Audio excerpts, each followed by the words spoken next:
Aku mencintaimu, Ita. Tapi apa yang akan kau lakukan terhadap laki-laki yang tak bisa ngaceng?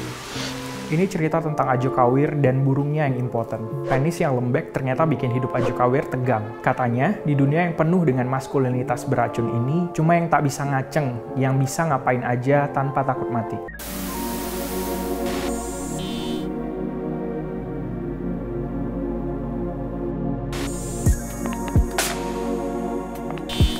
Toxic masculinity alias maskulinitas beracun jadi tema besar yang disebut-sebut sejak film seperti Dendam, Rindu Harus Dibayar Tuntas menang penghargaan tertinggi di Festival Film Locarno. Tapi buat aku, benang merah film ini adalah tentang relasi kuasa yang timpang. Ketimpangan yang jadi penggerak motif dan semua keputusan karakter-karakter yang ada di dalamnya. Bukan hanya relasi kuasa antara maskulinitas atas feminitas, tapi juga bagaimana negara bisa menyusup sampai ke tulang dan alam bawah sadar warganya.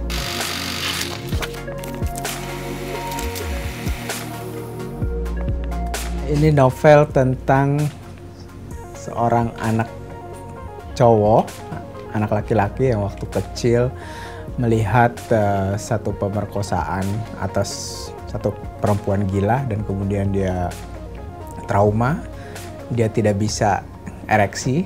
Hidup Ajo Kawir disinggahi trauma sejak dini sekali. Ia mendapat kekerasan seksual dari dua aparat yang tak sengaja diintipnya.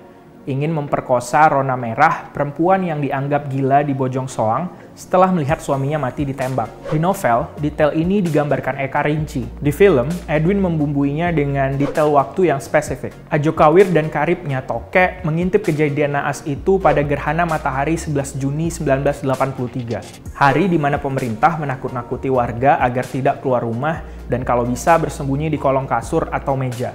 Hari itu mengubah hidup Ajo Kawir selamanya. Traumanya bukan cuma disumbang atmosfer ketakutan yang dibangun negara.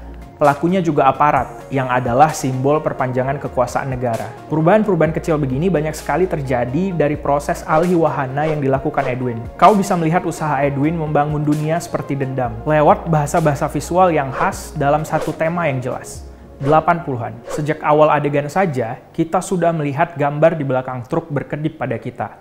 Menembus tembok keempat. Seluruh film juga dibungkus secara bertutur baku, khas film Indonesia pada masa itu. Belum setelan rambut, busana, dan semua properti jadulnya. Tapi yang paling terasa berbeda dari novel adalah fokus film sengaja ditarik khusus hanya untuk Ajo Kawir dan Iteng saja. Semarak tokoh-tokoh lain di novel dipangkas seperlunya. Lewat dua karakter utama ini, kita dipaparkan masalah relasi kuasa yang menghantui periode itu. Iteng sendiri ternyata adalah korban kekerasan seksual gurunya yang pedofil. Sama seperti Ajo Kawir, masa kanak-kanaknya direnggut hal traumatis. Tak terlalu beda dari Ajo, Iteng juga jadi dekat dengan kekerasan dan jadi jagoan tarung.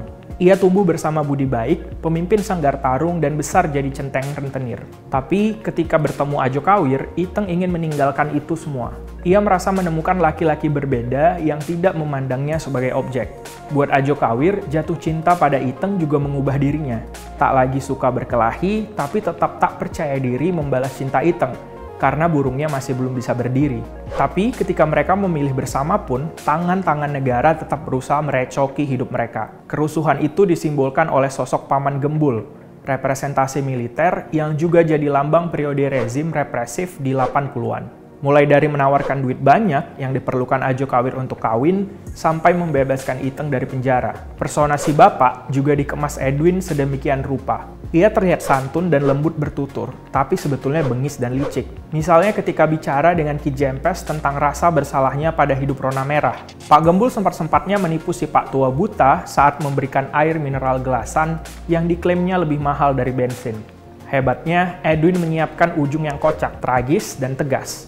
Di satu adegan, tokoh jelita, sosok misterius yang jadi karakter kunci baik di film dan bukunya, muncul dari dalam lautan dengan pakaian ninja lalu menghabisi Pak Gembul. Lalu menghilang di balik truk dengan plat nomor AK9574. Angka yang kalau diterjemahkan jadi nomor togel bisa berarti Nyi Roro Kidul.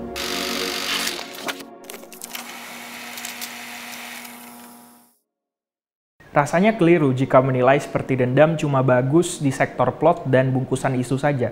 Proses film ini dibikin sampai 5 tahun, cari duitnya bahkan dari berbagai negara. Agaknya tak berlebihan bila menyebut film ini adalah sebuah ambisi. Ia direkam dengan film analog 16mm, sebuah medium yang jadi barang mewah di masa high definition.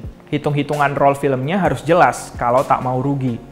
Di sana, keterampilan Edwin teruji dan terbukti. Adegan tarungnya brutal, diukur dan jitu sekali. Keberpihakannya juga tergambar jelas dalam tiap pilihan-pilihan sudut pandang kamera.